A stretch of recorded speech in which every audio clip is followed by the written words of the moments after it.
स्वागत है प्यारे बच्चों आपका स्टडी क्लैन क्लास 9-10। आपको ये पार्ट समझने के लिए पहले फर्स्ट पार्ट देखना पड़ेगा क्योंकि ये उससे ही रिलेटेड है। So let's start. तो बच्चों, ये जो बच्चा होता है जब ये धीरे से बोलता है कि आई वांट दैट बर्फ़ी, क्योंकि इसकी फेवरेट मिठाई होती है, तो इसे पता होता है कि अगर ये बेगिंग भी करेगा अपने पेरेंट्स से, प्लीज़ प्लीज़ भी कहेगा, तो भी इसके पेरेंट्स इसको नहीं दिलाएंगे, वो रिफ्यूज़ कर देंगे। इसीलिए ये अपने पापा और मम्मी से नहीं कहता। तो क्या होता है, ही हीडेड अहेड। हीडेड अहेड का मतलब होता है कि ये ज़्यादा इस बात पर अटेंशन नहीं देता कि मुझे बर्फ़ी ख़रीदनी है, और ये आगे चला जाता है। सोचता बेचारा छोड़ो, मुझे ही मेरे मम्मी पापा ग्रीडी समझने लगेंगे, है ना। उन्हें लगेगा कि कितना लालची है, हर चीज़ खाने के लिए चाहिए इसको, है ना। तो इसको लगता है कि इसलिए इसको हीडेड कर देता है, यानी अटेंशन नहीं देता इस बात पे। फिर क्या होता है कि एक जो फूल वाला होता है वो हॉग्ड कर रहा होता है अ गार्लैंड ऑफ गुलमोहर, यानी कि गुलमोहर एक जो फूल होता है उसकी गार्लैंड, माला को वो बेच रहा होता है। ठीक है, उसने ये बात सिर्फ हाफ मर्मड करी। हाफ मर्मड यानी कि सिर्फ बड़े स्लोली बोली, लेकिन उसको पता था कि इसके पेरेंट्स ये भी नहीं दिलाएंगे बेचारे। तो उसने फिर से वो रिफ्यूज़ हो गया और मूव अहेड, आगे चला गया। लेकिन जो ये देखता है कि फ्लावर्स रखे हुए हैं बास्केट में, तो इसको बहुत अच्छा लगता है और ये चिल्ला रहा होता है, यानी हॉगिंग कर रहा होता है कि फूल ले लो फूल ले लो। लेकिन ये बच्चा जो होता है अपने पेरेंट्स के पास ही आगे चला जाता है, क्योंकि इसे लगता है कि इसके पेरेंट्स रिफ्यूज़ कर देंगे। फिर क्या होता है बेटा कि एक जो गुब्बारे वाला होता है, यानी बलून मैन होता है, वो खड़ा हुआ दिखता है इसे जब ये अपने पेरेंट्स के साथ जा रहा होता है। तो क्या होता है, उस पोल के ऊपर लगे हुए होते हैं yellow, red, green, purple colour के बलून्स, है ना। तो जो छोटे बच्चे होते हैं उनको कितना सुंदर लगता है, उसको ऐसा लगता है जैसे रेनबो ग्लोरी, जैसे रेनबो के सारे कलर्स के बलून लगे हुए हों यहाँ पर, है ना। तो वो बहुत ओवरवेलमिंग फील करता है क्योंकि उसको वो बहुत पसंद होते हैं। ओवरवेलमिंग यानी बहुत एक अच्छी जो फीलिंग आती है वाओ टाइप की, वैसा उसको फील होता है।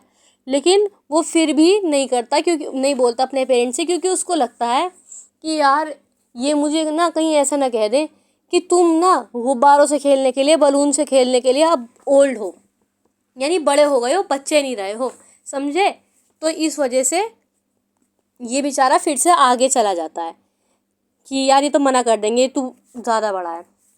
तो फिर क्या देखता है ये आगे कि आगे ना एक स्नेक चार्मर बैठा होता है। जब ये वॉक करके जा रहा होता है आगे अपने पेरेंट्स के साथ, तो वहाँ देखता है कि वहाँ पर एक स्नेक चार्मर बैठा हुआ है और वो फ्लूट बजा रहा है।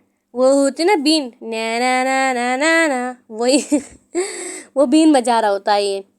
तो जो सब सांप होता है, यानी कि जो स्नेक होता है, वो ऐसे कॉइल होके, ऐसे गोल गोल होके ऐसे बैठा होता है इसके अंदर अपनी बास्केट में। ठीक, तो इतना ग्रेसफुली उठता है वो, यानी इतनी सुंदर तरीके से उठता है उस बास्केट में से। उसकी नेक ऐसी लग रही होती है देखने में, बड़ी सुंदर, ऐसे कॉइल होके बैठा हुआ होता है। और इस बच्चे को ये सारी चीज़ें देखने में बहुत ज़्यादा मज़ा आ रहा होता है कि स्नेक कैसे सुंदर तरीके से रेज हो रहा है, कैसे अपनी बास्केट में ग्रेसफुली उठ रहा है ना। ये सारी इसको बड़ी अच्छी लग रही होती है।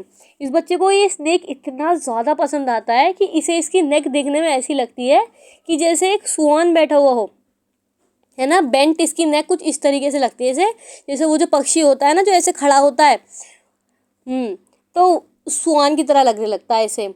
उसको उसका म्यूज़िक जो होता है बहुत ज़्यादा पसंद आ रहा होता है, बहुत जेंटल लग रहा होता है कानों में। उसको ऐसा लग रहा होता है जैसे ripening of an invisible waterfall, ripping off an invisible waterfall, यानी उसके कानों में ऐसा लग रहा होता है जैसे बड़ी मधुर मधुर, बड़ा कोई सॉफ्ट सा कुछ, बड़ा ऐसा कुछ सॉन्ग है। ओके, तो ये बहुत ज़्यादा बच्चा इसको पसंद आ रहा होता है ये स्नेक चार्मर का गाना। लेकिन ना इसे पता होता है कि इसके पेरेंट्स ने इसको मना किया हुआ है, फॉरबिड किया हुआ है ऐसे कोर्स म्यूज़िक, यानी ऐसे हार्ड म्यूज़िक सुनने से। तो इसीलिए ये बच्चा देयरफॉर फिर से आगे चला जाता है कि ये तो बहुत हार्ड सा कोर्स सा म्यूज़िक है, मेरे मम्मी पापा मुझे डांटेंगे अगर मैं ऐसा गाना सुनूंगा तो इसीलिए मैं आगे चला जाता हूँ। सोचो, इतना छोटा सा बच्चा इतनी सारी बातें सोच रहा है, तो ये ना बच्चा फिर से आगे चला जाता है, अपने पेरेंट्स के साथ प्रोसीड कर देता है। अब इसने क्या देखा कि इसने देखा एक स्विंग, यानी एक राउंड अबर्ट। राउंड अबर्ट बेटा वो होता है जिसके ऊपर बहुत सारी ऐसे राइड्स लगे रहते हैं, वो एक सर्कल सा होता है, वो घूमता है। ठीक है, उनके ऊपर हॉर्सेस के ऊपर छोटे छोटे जो बच्चे होते हैं 6 to 8 ईयर्स के, वो ज़्यादातर बैठते हैं।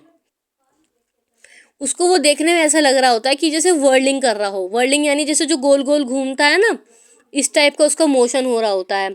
और उसमें जो बच्चे बैठे होते हैं वो बहुत ज़्यादा डिजी लाफ्टर, यानी उनको चक्कर भी आ रहा होता है, डिजी सा भी फील होता है, पर हंस भी रहे होते हैं।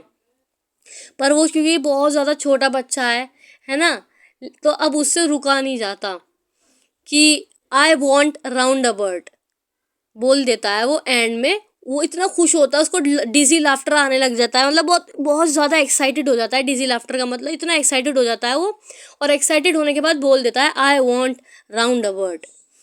लेकिन पीछे से कोई रिप्लाई नहीं आता है ना, तो वो उसको थोड़ी ये बात अजीब लगती है कि यार कोई रिप्लाई क्यों नहीं आया पीछे से। तो जब वो पीछे मुड़ के देखता है तो उसके पेरेंट्स का तो वहाँ पे कोई साइन ही नहीं होता, यानी उसके पेरेंट्स का कोई नामो निशान ही नहीं होता वहाँ पर, उसके पेरेंट्स वहाँ पर उसको दिखते ही नहीं है। तो भैया वो बच्चा बहुत परेशान हो जाता है। तो उसने तो भाई वहाँ रोना शुरू कर दिया, रनिंग शुरू कर दी, बस दौड़ना, बस पता नहीं कहाँ भाग रहा है, बस भागे जा रहा है, भागे जा रहा है, रो रहा है, चीख रहा है, चिल्ला रहा है, मदर फादर बुरी तरीके से चिल्ला रहा है। एक सडन सा जर्क लगा, जर्क यानी एक धक्का सा लगा, और बस भैया भागने लगा। उसका चेहरा ऐसा लग रहा है जैसे फ्लश हो गया, जैसे किसी ने पानी डाल दिया, इतना मतलब पसीना आ रहा है उसको, टीयर्स रोल्ड हॉट, यानी उसको इतना रोना ही आ जा रहा है। और फियर्स तरीके से वो एकदम रोए जा रहा है बच्चा, फियर्स पैनिक, और डर रहा है, पूरी तरह परेशान हो रहा है। अब सोचो आपके पेरेंट्स नहीं मिलेंगे तो परेशानी होगे, और इधर एंड तिधर भाग रहा है, यानी यहाँ वहाँ भाग रहा है बच्चा, पूरी तरह चिल्ला रहा है और वेलिंग कर रहा है। वेलिंग यानी जोर जोर से चिल्लाते हुए रोना, मदर फादर, ठीक है, वेलिंग कर रहा है पूरी तरीके से। अब वो बेचारा छोटा सा वो बच्चा है, बुरी तरह से रो रहा है। देखो छोटे बच्चे जो होते हैं ना, वो पहले शायद टर्बन वगैरह पहनते थे, तो जो उसका टर्बन है ना, पगड़ी, वो भी उसके सिर से उतर के गिर गई बेटा, सोचो। और उसके पूरे कपड़े जो हैं वो ख़राब हो गए, पूरे कपड़े उसके मडी हो गए, क्योंकि बस वो भागे जा रहा है, उस अपने कपड़ों का ख्याल कहाँ है, अब बस रो रहा है पूरी तरीके से। फिर उसके बाद रोते रोते जब वो ज़्यादा तरीके से परेशान हो गया, तो बेचारा बच्चा, छोटा सा मासूम बच्चा, ऐसे खड़ा हो जाता है जैसे डिफीट हो गया, हार गया, जैसे हारा हुआ सोल्जर खड़ा नहीं हो जाता, इस तरीके से वो खड़ा हो जाता है। अब जो होता है उसकी क्राइंग भी सप्रेस हो जाती है इनटू सॉब्स। सॉब्स यानी बेटा जो ऐसे सिसकियाँ ले लेके रोते हैं ना, रोया भी नहीं जा रहा होता उससे, रुक रुक के रो रहा होता है बहुत ज़्यादा। तो जहाँ मतलब उसको ऐसा लगता होता है बस यार मिल जाए किसी तरीके से मम्मी पापा, तो उसकी आँख नज़र जो है वो घास पे बैठे हुए कुछ लोगों पे पड़ती है जो कि हंस रहे होते हैं। तो वो देखता है कि येलो कलर के कपड़ों में कोई दिख जाए, उसके पेरेंट्स ने ना येलो कलर के कपड़े पहने हुए होते हैं, तो वो लोग बहुत हंस रहे होते हैं, बातें कर रहे होते हैं, और देखने में ऐसा लग रहा होता है कि ये लोग बस इसलिए हंस रहे हैं क्योंकि ना हंस रहा है, बस ऐसा ही बेफालतू में हंस रहे हैं, they are laughing just for the sake of laughing. तो ये बच्चा होता है दोबारा से भागना शुरू कर देता है, और इस बार वो कहाँ जाता है, एक श्राइन के पास। श्राइन कहते हैं बेटा मंदिर को, ऐसी जगहों पे ना मंदिर वंदिर ज़रूर होते हैं ताकि लोग सिर टेकें और थोड़ा सा ऐसे स्पिरिचुअल फील करें, है ना। तो वहाँ पर एक श्राइन के पास ही बच्चा भागता हुआ जाता है। श्राइन में क्या होती है, श्राइन बहुत ज़्यादा क्राउडेड होती है, बहुत कंजेस्टेड होती है विद मैन, है ना। और वहाँ पे भी ये बच्चा सॉबिंग कर रहा होता है, यानी मम्मी बाबा इस तरीके से रोए जा रहा होता है लगातार, बहुत कंजेस्टेड होती है वो जगह, उसकी सॉब लिंगर हो रहा होता है वहाँ पे भी, लिंगर यानी लगातार कंटिन्यू हो रहा होता है। ओके, तो फिर क्या होता है वहाँ पे ये देखता है, फिर क्या होता है बच्चों, ये बच्चा जो होता है ये बहुत सारे जो बड़े बड़े आदमी होता है उनको देखता है कि श्राइन की एंट्रेंस पर बहुत सारे जो बड़े बड़े आदमी हैं वो एक दूसरे को पुश कर रहे हैं, है ना। बहुत हैवी हैवी आदमी हैं, यानी बहुत ज़्यादा पावरफुल टाइप के आदमी हैं, उनके जो हैं वो जॉसल्ड कर रहे हैं एक दूसरे को, जॉसल्ड यानी पुश पुश कर रहे हैं एक दूसरे। फिर क्या होता है, वो बच्चा देखता है कि इनके तो हेफ्टी शोल्डर्स हैं, हेफ्टी शोल्डर्स यानी लार्ज बड़े बड़े शोल्डर्स, यानी उनकी मतलब काफ़ी तंदुरुस्त आदमी है, बॉडी बिल्डर टाइप के लोग हैं। और उसको लगता है कि यहाँ पर वो बच्चा बहुत ज़्यादा परेशान हो रहा होता है, बहुत ज़्यादा थ्रस्ट लग रही होती है उसको, थ्रस्ट यानी पुश, धक्के लग रहे होते हैं उस बच्चे को, कि वो छोटा सा बच्चा है, वो धक्के तो लगेंगे ही। फिर वो बच्चा नॉक्ड हो जाता है, नॉक्ड यानी हिट हो जाता है, उसको कोई बहुत ब्रूटल तरीके से धक्का दे देता है, वो शायद गिर विर जाता है बच्चा। बहुत हार्श ब्रूटल मूवमेंट हो रहा होता है वहाँ पर। तो बेटा फिर क्या होता है कि वो उसके बच्चे के अंदर इस बार जितनी ताकत होती है, क्योंकि वो क्रश्ड होने वाला होता है इस बार किसी इंसान के पैरों के नीचे, अगर वो अब इतनी ज़ोर से ना चिल्लाता हो तो वो पक्का क्रश ही हो जाता। तो उसके अंदर जितनी ताकत होती है, उसकी हाईएस्ट पिच जितनी होती है उसकी वॉइस की, मतलब जो जितना मैक्सिमम चिल्ला सकता था वो चिल्लाता है। मम्मी, पापा, मदर, फादर, ऐसे मतलब बड़ी ज़ोर से चिल्लाता है। सर्जिंग, सर्जिंग यानी पावरफुल वॉइस में क्राई और रोते हुए मतलब ऐसे चिल्लाता है। उसको बहुत डिफ़िकल्टी होती है। फिर उसको एक आदमी देख लेता है, उस आदमी को बड़ी डिफ़िकल्टी होती है, उसके कानों में बच्चे की आवाज़ आती है, तो उस बच्चे को बड़ी मुश्किल से उठा पाता है, अपने हाथों में उठा लेता है। फिर उसके बाद उससे पूछता है कि हाउ यू गेट हेयर, कि यार तुम यहाँ कैसे आ गए, इतनी भीड़ भाड़ के जगह पे तुम कैसे आ गए। हुज बेबी आर यू, किसके बच्चे हो तुम, इतनी भीड़ भाड़ में तुम्हारे पेरेंट्स कहाँ गए, तुम्हें छोड़ के चले गए क्या। तो ये बच्चा होता है, ये इतना ज़्यादा डर चुका होता है कि इसको कुछ समझ में नहीं आता, और बस ये और भी बिटरली रोने लग जाता है। बिटरली यानी और कड़वेपन के साथ, और बहुत बुरी तरीके से बच्चा रोने लग जाता है। और फिर बोलता है I want my mother father, है ना। तो ये जो आदमी होता है ये थोड़ा अच्छा होता है, ये सोचता है कि चलो इस बच्चे को थोड़ा सूद कर देते हैं, सूद यानी कंफर्टेबल बना लेते हैं, ये तो बेचारा बड़ा डरा हुआ है भीड़ से। तो इस बच्चे को गोद में ले लेता है, और गोद में लेने के बाद इसको लेके जाता है राउंड अबाउट पर, उसी झूले पर जिस झूले पर ये बच्चे ने पीछे पलट के देखा था, और वहाँ पर इसने पहली बार बोला था कि मुझे राउंड अबाउट चाहिए। उससे पहले अपनी सारी जो भी इसकी हार्ट में जितने भी डिज़ायर थे उनको सप्रेस करे जा रहा था ना, बंद करे जा रहा था, नहीं बोलना, वहीं लेके जाता है।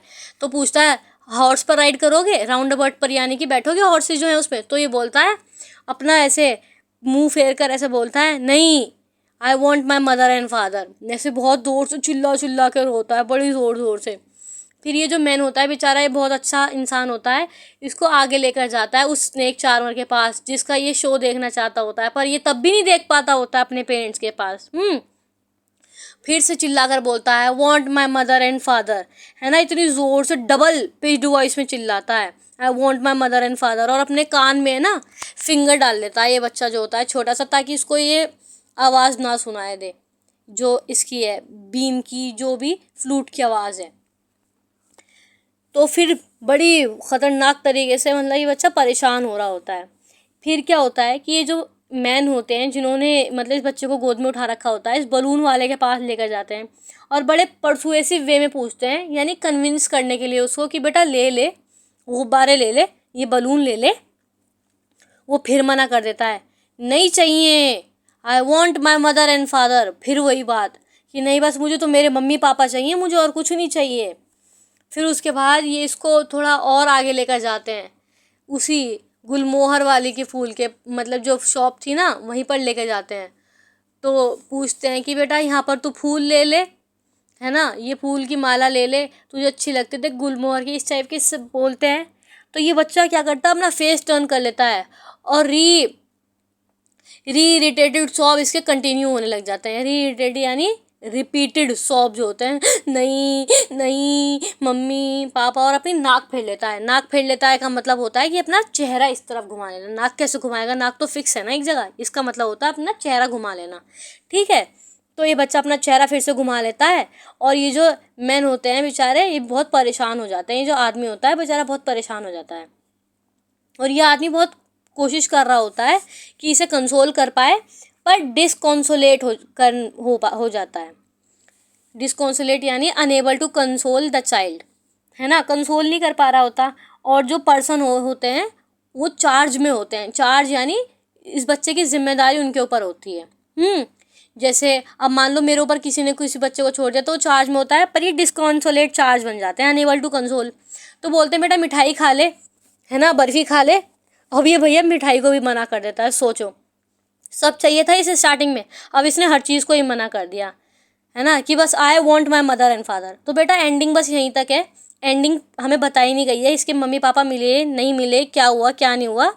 एंडिंग में आपसे ये क्वेश्चन पूछा जा सकता है एग्जाम में, what do you think could be the ending, है ना, उसके पेरेंट्स मिले या नहीं मिले, आपसे पूछा जा सकता है। तो बेटा कमेंट करो आपको क्या लगता है, मिले होंगे नहीं मिले होंगे, आगे की स्टोरी क्या होगी। तो बेटा ये थी इस चैप्टर की फुल समरी। आपके जो भी डाउट हो उनको आप कमेंट में पूछ सकते हैं अगर रह गए हो तो। बाकी बेटा जो नेक्स्ट चैप्टर है वो 3 से 4 दिन में अपलोड कर दिया जाएगा। तब तक के लिए कीप लर्निंग, बाय।